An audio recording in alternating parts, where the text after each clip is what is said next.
কোথায় আছেন জানি না, তার বিরুদ্ধে হুলিয়া জারি করা হয়েছে।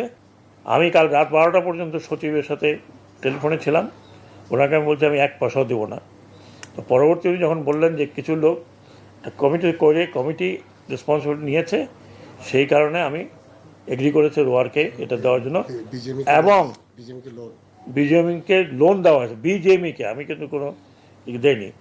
দ্বিতীয়ত হচ্ছে, অলরেডি আমি সচিব মহোদয়কে বলেছি যে ইমিডিয়েটলি তার বিরুদ্ধে একটি গ্রেপ্তারি পরোয়ানা জারি করবে। যদি সে দেশে না থাকে তাহলে ইন্টারপোলে এই গ্রেপ্তারি পরোয়ানা জারি করতে হবে ফর হিজ ক্রিমিনাল অফেন্স। আপনি এটা দিয়েছেন? হ্যাঁ, এটা অলরেডি হুলিয়া জারি করা হচ্ছে, স্বরাষ্ট্র মন্ত্রণালয়কে বলা হয়েছে, এবং নাম হচ্ছে শেখর।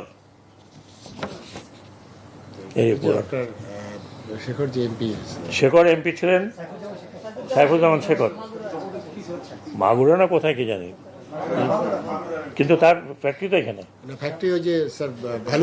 ভালুকাতে তার ফ্যাক্টরি, রোয়ার ফ্যাক্টরি।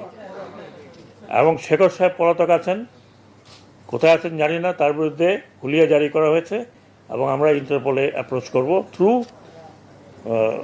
হোম মিনিস্ট্রিকে রিকোয়েস্ট করা হয়েছে যে ইন্টারপোলে যেন করা হয়। কারণ উনি এইসব ফেরত থেকে চলে যাবেন, তার শ্রমিককে ফেরত থেকে চলে যাবেন, তিনি টাকা পয়সা ব্যাংক থেকে নিয়ে গেছেন। আর এই সরকার, আমরা প্রতিদিন শ্রমিকদের এই বিষয়টা ফেস করছি, এবং গভর্নমেন্ট থেকে টাকা দিতে হচ্ছে। আমরা দিয়েছি, আপাতত যা দরকার ততটুকু দিয়েছি, হয়তো থাকতে পারে, আমি জানি না। এটা তো পরে তুমি একটু ফাইন্ড আউট। শ্রম মন্ত্রণালয় আরেকটি হচ্ছে 25শে মার্চের সবার যে সিদ্ধান্ত অনুযায়ী টিএনজেড গ্রুপের অ্যাপারেলস ইকো লিমিটেড, তারা গাড়ি বিক্রয় করে শ্রমিকদের বেতন ভাতা পরিশোধ করেছেন। এটা বোধহয় বাংলাদেশে এর আগে কোনোদিন হয়েছে কিনা আমি জানি না। তিনি গাড়ি বিক্রি করেছেন, গাড়ি বিক্রি না বাড়ি বিক্রি করেছেন, গাড়ি বিক্রি করছে, এবং স্যার এখন তিনি অসুস্থ অবস্থায় হসপিটালে আছেন।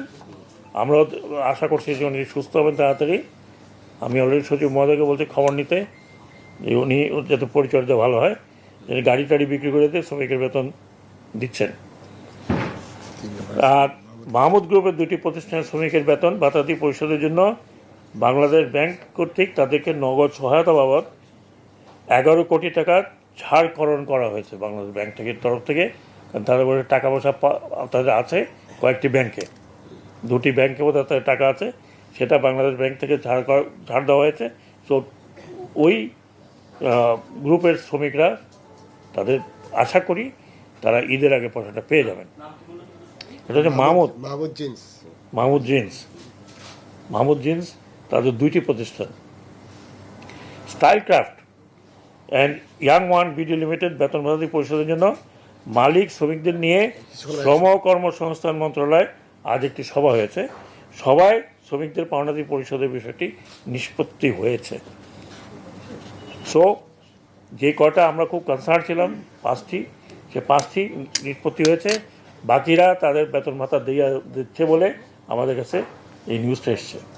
কাজে আমি শ্রমিক ভাই বোনদের বলছি, আমরা আমাদের সর্বতর চেষ্টা করেছি, আপনারা পেয়ে যাবেন যার যেটা পাওনা, আর বাকিদেরটা আপনারা ডেফিনেটলি পেবেন। যদি না পান তাহলে আজকে মধ্যে বা কালকে আমরা সকালে এদের বিরুদ্ধে ব্যবস্থা নেওয়া শুরু করবো।